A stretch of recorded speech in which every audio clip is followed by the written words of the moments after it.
Hello again, Patrick here. I'm going to now show you how to load an old 120 Kodak camera. This is a fairly old one, so it's a little bit different than some.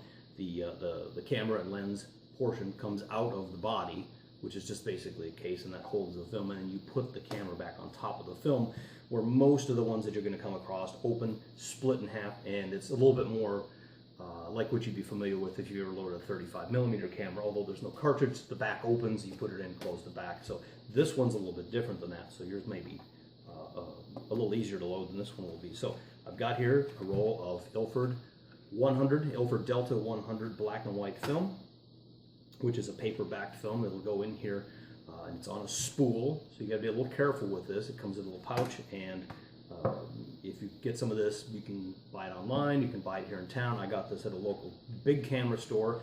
I'm not going to name them because, well, they're not paying me for this, so they can stay anonymous. But if you buy some of this, a lot of times it's a good idea to buy 5-6 rolls if you think you're going to do this again, because it gets a little scarce sometimes. It's hard to come by. And this was like $5 a roll, so we got developing costs as well, so it's getting a little pricey. Some of the other sizes of film, if you find one, there's a film size called 620. If you come across 620, buy every roll you can, put it in your freezer. It'll probably last for 5 or 10 years, but you may actually be able to resell it sometime later, but it's quite valuable to get hold of because nobody manufactures the stuff, or it's very limited in manufacture. After the 1990s, it was real hard to get, and I understand in Serbia they were making some film for a while and they didn't even realize how valuable it was. They were selling it for like $1 a roll, but they've stopped making it as well. So if you find that stuff, the real weird sizes, if it's not expired film, it's worth grabbing hold of. So first thing I'm gonna do is I've cleaned this camera real well. I've gotten in, make sure it operates. I've checked it for light leaks, and that's in another film or another video that I made of checking for light leaks to make sure that I'm not going to waste my money on this film, because you know, once you expose this thing, the film's always there. If you leave the lens open or the bellows open for any length of time, you know, if you've got a light leak, it's just going to ruin the film. It's going to be all hazy, foggy at the very best, and at the very worst, it's completely overexposed and nothing there. So, okay, this particular one opens by sliding this little catch over, and it lifts out just like this. It's kind of snug, and then pull it this way. All right, so this we're just going to set aside for a minute because I don't need that right now.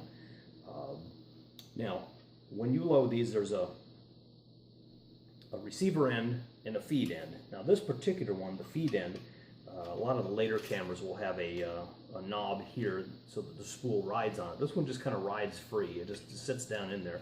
You're going to set that film down inside here. And we pull out the winding knob right here, or winding key as they call it. We just pull this out, and it's going to loosen up, and I can drop out the spool. Always keep these spools, and when you get your film developed, request to get the spools back, because these things get harder and harder to find all the time. There's one that comes on this, and it's probably plastic. These metal ones are better for a take-up reel. Some of them have a smaller slit here and a wider slit here, so you'll feed the paper through here and then out this side.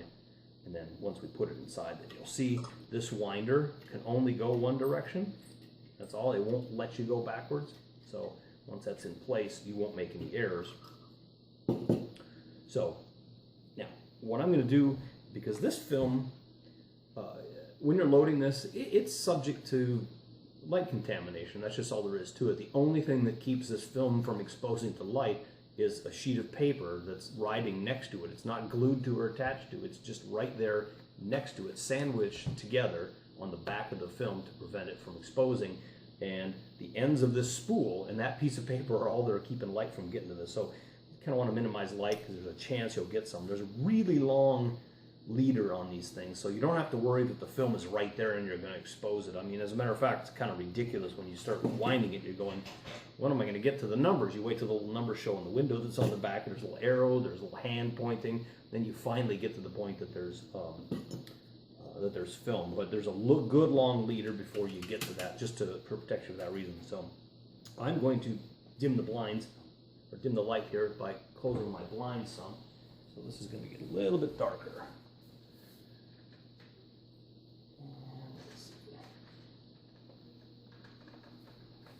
Okay. And don't really have to turn the light down, but I'm just trying to make a point. You want to have it a little bit darker when you're doing this. So I opened the box earlier, so I just use a little bit of tape on it. This is how it comes. Here's your little package of film. It's a little foil pouch. Not that it makes any difference. I've always liked to snip the end off of this and slide it back in when I'm done, because it's just one more protection for light when I send it to lab, wherever I get it. You know, there's places in town that'll develop this as well, and you can do it online, sometimes a little bit less expensive. So I'm gonna have to go to the glasses because it is a little darker in here. So let's set that off. And then if I get it. Okay.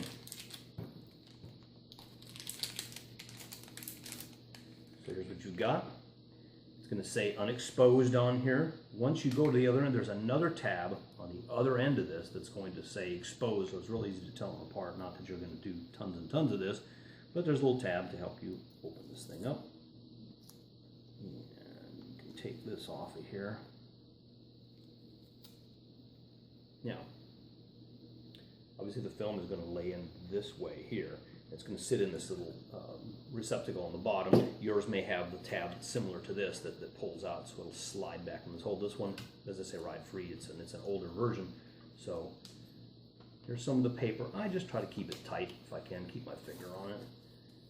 So you've got the tab, which is pretty obvious. It'll go through the large side and into the small side. I'm not sure you can see that, but it'll be apparent here in a second. So hold that tight, slide this guy through, and get it in there, and there we go.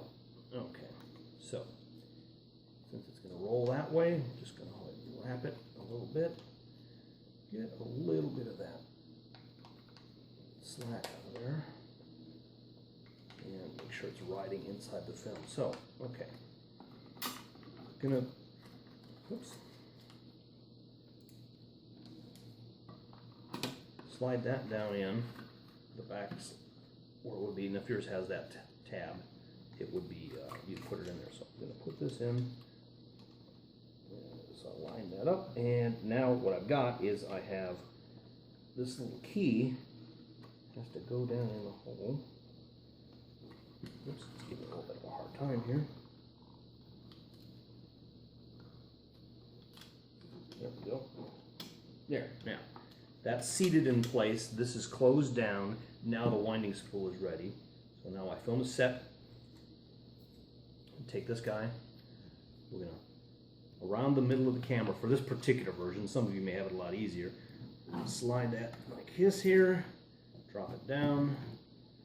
Now, it's loaded. So I'm going to turn the lights back up a little bit so I don't have to worry about that anymore. Set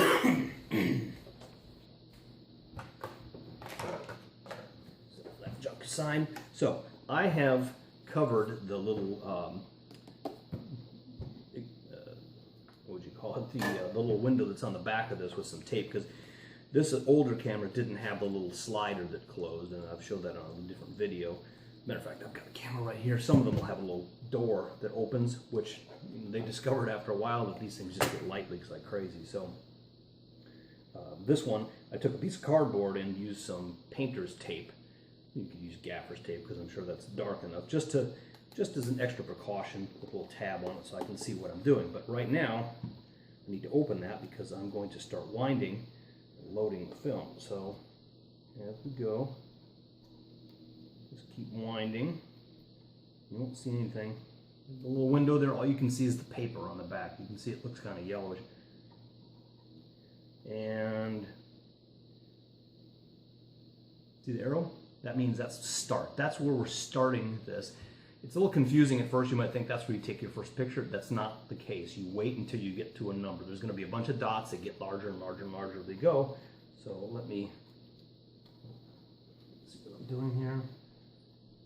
I'm not sure if you can see it. Just keep on going.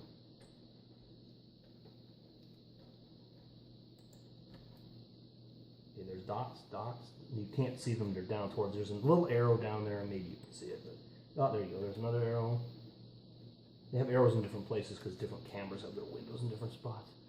Okay, there's 1, 2, 3 of getting closer. It's got the Ilford, and there's number 1. So we're ready to take a photo right now. This camera is ready to go and ready to take shots.